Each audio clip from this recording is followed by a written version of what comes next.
A conversa dos 20 minutos de hoje é com o cirurgião dentista, Dr. Talvânio Sobreira. Ele veio de Cajazeiras, desbravou a Paraíba e há quase 40 anos vem tomando conta da saúde bucal dos paraibanos. É bastante conhecido e pioneiro. Que prazer tê-lo aqui no Clique PB, Dr. Talvânio. Obrigado pelo convite, Cleus. Para mim é uma honra também estar aqui. A partir de agora a gente tem 20 minutos nesse cronômetro para a gente trocar uma ideia, falar de boca, de dente, de cirurgia e também de arte. O senhor vem de Cajazeiras, de uma família tradicional. Essa chegada em João Pessoa, por que escolheu a odontologia? Porque meu pai era dentista e ele morava em Cajazeiras e foi com o tempo se transferindo para a capital. Naquela época tinha esse negócio do pessoal vir para a capital. E aí ele veio, trouxe a família primeiro, depois ficou trabalhando lá e ficou indo e voltando até transferir tudo de vez para cá.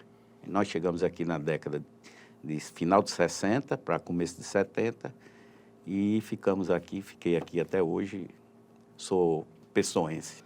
Eu acho que a gente tem quase a mesma idade e eu lembro quando eu era criança em Jaguaribe que tinha a figura do tirador de dente, não era um dentista formado.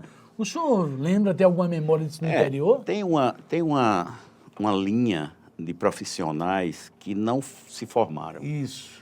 E aí eles passaram a praticar a odontologia e passaram a ser práticos. Práticos, né? Os práticos da odontologia. E aquilo ali eles aprenderam e foram fazendo. Porque, na verdade, a origem da odontologia é do barbeiro. Do barbeiro e tal, americano, italiano, enfim, francês. E eles, como cuidavam da barba, eram muito próximos da boca. E quando a pessoa tinha algum problema, procurava o barbeiro. É tanto que a cadeira do dentista parece uma cadeira de barbeiro antiga. Lembra, né? verdade. Principalmente as antigas. Então, o barbeiro costumava procurar solucionar os problemas. E aí começou, então, a se formar a profissão de dentista. Inclusive, um dos dentistas mais famosos da história americana é o Doc Holliday, né? Daquele OK Corral, daquele duelo de OK Corral. Far West. Que teve o Wyatt Earp. Então, ele foi um dos dentistas mais famosos, assim, do Velho Oeste, né? Daquele pessoal que...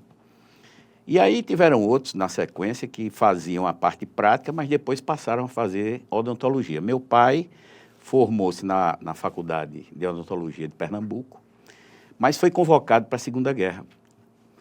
E depois que chegou, foi que veio atuar. Então, em 1945, meu pai começou a atuar. E o senhor cresceu nesse cenário, nesse Eu cresci ambiente. pequeno ali no laboratório, fazendo as coisas com ele ali, mandava prensar as próteses, dar polimento, aquele negócio todo, a gente já pegou aquilo ali desde pequeno. A medicina avançou bastante, a odontologia também? A odontologia avançou demais. Demais. Hoje, com o advento do implante, o implante osteointegrado... É uma revolução. É uma revolução. Por quê? Porque é um metal. E é um metal que interage com o organismo humano e ele se prende ao organismo. O organismo consegue, vamos dizer assim, biologicamente compatível, consegue uma simbiose entre os dois. Então, por exemplo, você coloca um implante e o implante vai ser reconhecido como sendo daquele organismo. Então, hoje em dia, a revolução maior... Massa ao osso. Ao osso. Ele fica preso no osso, que para tirar depois é o maior trabalho do mundo. E doutor? Não é como extrair um dente. Não é como extrair um dente. Não. A pessoa só é banguela se quiser hoje, pode só dizer se assim? quiser, exatamente, E ao contrário de que muita gente pensa, a cirurgia do implante é muito simples. Existem casos, lógico, antigamente que demora medo, muito 10 minutos para colocar um implante. Mas antigamente me tinha medo, tinha tal de enxerto. Porque enxerto ainda existe. Não existe. Quando há necessidade, é uma perda óssea. Mas é quando a pessoa tem uma idade mais avançada ou pode ter um jovem Não, também o enxerto pode precisar do enxerto. Por quê? O enxerto nada mais é do que a colocação de um osso, de um material para ganhar osso, onde há uma deficiência óssea. Então, por exemplo, você vai colocar um implante, não tem osso suficiente para agarrar o implante, vamos supor assim, né? Então, você tem que promover a formação de um novo osso para poder você colocar esse implante e esse implante ser preso nesse novo osso. A gente não está fazendo consulta, mas tem pessoas que podem estar nos assistindo assim e dizer qual a orientação que um profissional daria a pessoa fazer o implante, se perder o dente, quanto menor tempo ele procura o implante, melhor? Melhor, assim? Melhor, exatamente. Quando você perde um dente, a melhor opção é o implante. Naquele momento. E Quanto mais cedo, melhor. Por quê? Quando você tira um dente, o que é que acontece com o lugar onde tinha o dente? Ele vai murchar. Ele vai desaparecer praticamente. Então, aí é a necessidade do enxerto. Por isso que é importante se fazer um exame prévio e um estudo de se você tiver algum dente para perder, você já consulta para fazer junto a colocação do implante. O tempo que você faz a extração, Já coloca o implante. Que legal. Chamamos implantes imediatos. Quando você tira o dente, bota o implante. Fala em carga imediata, seria Carga isso? imediata já é diferente. Já é diferente. Carga imediata é quando você coloca o implante e já faz um dente em cima daquele implante 2 dias depois. O senhor se especializou em cirurgia, me disseram assim, doutor Talvânio Sobreira, é na Paraíba, uma das autoridades de um tipo de cirurgia que só poucos fazem. O que é que a gente pode falar sobre isso? Essa cirurgia que falam é a cirurgia ortognática, é uma cirurgia onde a gente corrige os defeitos da face. Da face, Os defeitos que a pessoa adquire com o desenvolvimento, com o crescimento. Numa linguagem fácil, assim, para o popular. Vamos dizer, a pessoa, quando cresce, existem pessoas que têm a tendência de crescer a mandíbula. Vamos lá, a gente tem imagem para ilustrar aí, Hans, de mandíbula. Essa não, mas a outra tem, mais adianta. adiante. Depois a gente pode voltar para essa. Pode. Vamos lá. Essa daí são excessos de gengiva, excessos verticais. Esse aí. Esse aí, por exemplo. Então, você tem um excesso de mandíbula e após a cirurgia você corrige para... Entendeu? Então, existe um estudo, um planejamento que é feito em cima de cada pessoa, porque cada caso é um caso e a gente faz tudo de acordo com o planejamento para que a pessoa volte a ter as feições, tenha as feições normalizadas, né? Hoje é mais acessível, porque já foi uma coisa muito cara, tal do implante dentário. O implante, isso é como televisão, como tudo no mundo, vai baixando o preço, não é isso? Então, a gente não pode falar de preço, mas o custo de um implante hoje em dia é muito menor do que há alguns anos atrás, quando era praticamente, vamos dizer assim, o pessoal achava que era inacessível. Mas eu costumo dizer sempre, Cleilson, o seguinte, que quando você tem a perda de um dente ou um defeito dentário, você não está gastando dinheiro, você está investindo na sua saúde e na sua estética. Era isso que eu queria falar. Eu quero saber se é fato ou fake. Uma vez na literatura, eu ouvi dizer assim, que parece que era um cantor chamado Fábio Júnior, que ele, por uma questão de cárie, que não teve a percepção, ele teve um problema no coração. Isso é fato ou fake? Qual a relação de as pessoas terem uma cárie e se transformar num problema mais sério? O coração, quando a pessoa tem algum tipo de prótese, uma válvula, alguma coisa, um stent, existe a possibilidade da infecção que está no dente migrar e se instalar naqueles nichos no coração. Chama-se endocardite bacteriana. Então, é uma inflamação, uma infecção que dá no endocárdio, que é o coração. Então, a pessoa pode ter alguns problemas. Por isso que é indicada a prevenção desse problema através de antibioterapia, a gente pede os exames antes. A pessoa, geralmente, quando tem algum problema desse, ele já sabe que tem, já chega para a gente dizendo o que ele tem e a gente vai solicitar aqueles exames para poder descobrir o que a gente pode saber mais a fundo. Antes de a gente entrar na parte de arte, que o senhor é um artista, eu queria que o senhor comentasse algumas imagens que a gente vai rodar aqui dessa parte de odontologia. Caso a caso, o que seria essa aí? Esse caso é um excesso de maxila, excesso vertical de maxila, que a gente chama de, essa parte de cima é a maxila, a parte de baixo é a mandíbula. Então, quando a gente conhece como queixo. Exatamente, mas esse caso em particular, quando ela sorri, expõe muito a gengiva. Estou entendendo. Então, a gente faz a correção para que ela deixe de expandir muito, de expor muito a gengiva. O próximo caso também fala sobre isso. Veja que ela está sorrindo e expõe muito a gengiva. Estou vendo aí. Então, após a cirurgia, ela passa a sorrir naturalmente, sem expor tanto a gengiva. E é uma cirurgia simples do ponto de vista técnico? Do ponto de vista técnico mas não é uma cirurgia tão simples. Então, imagem de recuperação? A recuperação é boa. Os pacientes, na verdade, não reclamam de pós-operatórios complexos, de dores, inchaço, etc., por causa do tempo cirúrgico, da equipe envolvida que a gente tem para poder fazer isso com que esse pós-operatório seja mais confortável para o paciente. Passa mais alguma coisa? Então, por exemplo, esse de cima, quando ele mostra a gengiva, mas você veja que os dentes estão desalinhados. Essa cirurgia serve para alinhar os dentes. Porque, por incrível que pareça, todo problema, todo defeito facial está praticamente de acordo com a oclusão, o encontro dos dentes, a parte de cima com a parte de baixo. Então, quando a gente coloca isso em posição correta, logicamente não, incrivelmente, a face é corrigida também. A ortodontia também evoluiu? A ortodontia é o primeiro passo para fazer a cirurgia ortognática. Mas já existe um que não aparece a parte interna, né? Mas aí é para casos que não vai precisar de cirurgia ortognática. Entendi. Entendeu? Entendi. Então aí pode. Passa, Hans, o que é que a gente tem mais de imagem? Esse também De é outro gengiva. caso. Como é que dá tecnicamente esse nome, doutor Talvani? Excesso vertical da maxila. É meio tem uma aula aqui, doutor. Mas tem uns aí que tem o cara com realmente o queixo grande. Esse é interessante também mostrar. É logo após essa menina, eu acho. Passe para frente. Mais outra.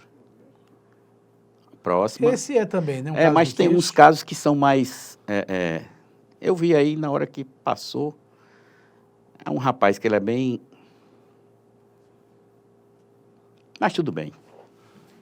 Eu acho que ficou deu para entender. Deu para entender perfeitamente. Qual a sua opinião também, como profissional, mais de 40 anos, como professor, dessa também migração para o campo da estética? O dentista aplicando já Botox? Isso é uma pergunta interessante. É um mercado que começou a surgir, mas existem restrições para quem não é especialista na área. Então, por exemplo, existem profissões que estão aplicando Botox sem ser autorizadas pelos devidos conselhos. Tem risco. Tem risco, exatamente. Então, eu recomendo que procure profissionais que sejam credenciados em odontologia, em medicina, em cirurgia estética, no caso, né? E na cirurgia bucomaxilofacial e no próprio harmonização facial, que já é uma especialidade. Então, procure sempre um especialista para que você possa ter segurança de que você vai fazer os procedimentos e que não vai ter problema. Se começasse tudo outra vez, o senhor ia ser cirurgião dentista ou o senhor ia migrar para a arte? Porque o senhor tem um viés para a arte também. Não, eu acho assim que foi também, desde a odontologia, eu já me interessava por arte, mas uma coisa complementou a outra. Por exemplo, o dentista ele precisa de muita habilidade para fazer né? E isso aí me ajudou muito. Isso me ajudou muito no tempo de faculdade, no tempo do meu desenvolvimento como profissional dentista. Me ajudou porque os detalhes que a gente tem na odontologia são muito interessantes. Então, a gente precisa de habilidade manual. Vai soltando as imagens aí para mostrar o talento do doutor Talvani na artes plásticas e também na parte de miniaturas. A gente gosta de fazer ilustrações, pastel, óleo sobre tela, grafite, como esse aí. Já fez exposição? Esse aí, não, eu fiz uma, mas não deu certo, não. Vamos esse daí, por exemplo, é carvão branco. Então, a gente faz, no fundo preto, a gente faz o carvão branco, né? E aí já é uma aquarela, né?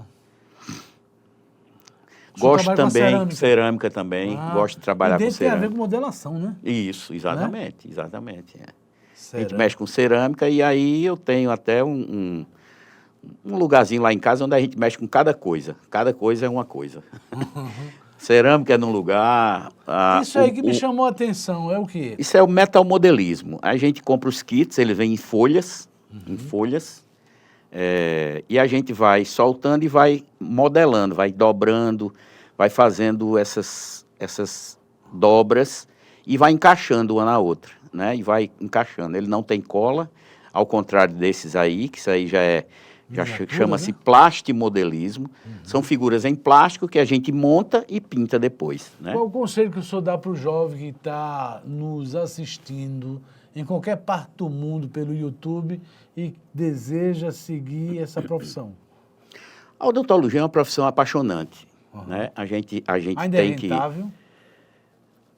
Olha, eu estava pensando exatamente nisso hoje, quando eu passei na frente de algumas Sabe por que eu clínicas. estou dizendo? Quando eu era criança, as pessoas que eram sucesso para a minha idade, ou era gerente de banco, médico ou dentista. Não era? Era. O vestibular, dentista, médico. Na verdade, Cleus, a odontologia, você vê que a população do mundo cresceu. A população de dentista também cresceu. Mas eu digo sempre, quando você tem um diferencial, quando você faz um curso, uma diferença, você não vai deixar de ter seus clientes. Eu digo para os meus filhos, até quebrando pedra você pode fazer sucesso. Exatamente. Né? Então, na verdade, eu acho que o campo existe e não vai ficar obsoleto nunca, porque, como dizia um professor meu, todo mundo tem boca, toda boca tem dente, toda hora falta um dente, toda hora dá um problema, né? Verdade. E aí o mundo está cheio de gente e a gente está aí para solucionar o problema. Então, eu acho que não vai se acabar nem ficar. Agora, o conselho que eu dou para quem está querendo é que pelo menos tenha um pouquinho de consciência, porque nós estamos tratando de gente, nós temos que ter respeito pelo nosso paciente, respeito pelo ser humano e, de certa forma, dentro desse respeito, uma certa habilidade para que não faça besteira. O senhor vem de uma família tradicional, que seu pai também estivesse vivo agora. Seu pai era dentista? Meu pai era dentista. Seu filho também? Meu filho também é dentista. O que é que o senhor diria para o seu pai se ele estivesse vivo agora? Olha a imagem dele aí. Ele trabalhou como dentista por 60 anos. 60 anos. O foco era Cajazeiro, depois veio para a capital também? Ele veio embora para cá e ficou aqui, né? Ficou aqui. Então, ele trabalhou o resto da vida aqui e ficou até completar 60 anos de formado. E aí o que eu diria para ele é que eu queria chegar na sua idade com sua disposição e sua saúde, porque tinha uma saúde de ferro. Ele aí já tinha uma idade avançada, mas ele morreu com quase 90 anos. Quase 90. Faltou 2 meses para 90 anos. Aí seu filho também seguiu? Esse é o seu filho? Seguiu, esse é o meu filho. Aí, mais na frente ele vai estar operando comigo e ele está me tratando aí no caso. Nesse tempo, aí já está me auxiliando em cirurgias, já entra em bloco cirúrgico e já é um cara que já faz também esse tipo de cirurgia. A população brasileira, como é a saúde bucal do brasileiro em relação ao mundo? O Brasil, ele... a saúde bucal país de banguelos, em si... menos dentes. E eu vou dizer por quê. As pessoas perdem muito dente na... E eu vou lhe dizer por quê. Por favor. Porque quando o dente se estraga, existe uma fase que ele dói, depois ele para de doer. Quando ele para de doer, ninguém procura mais o dentista. E aí então, aquele problema de saúde continua, persiste. Mas ele não sabe que o organismo dele está sofrendo com aquilo. Então, por isso que é importante procurar o dentista, porque a gente nem sabe da doença que tem dentro da boca, ninguém sabe, porque não sente.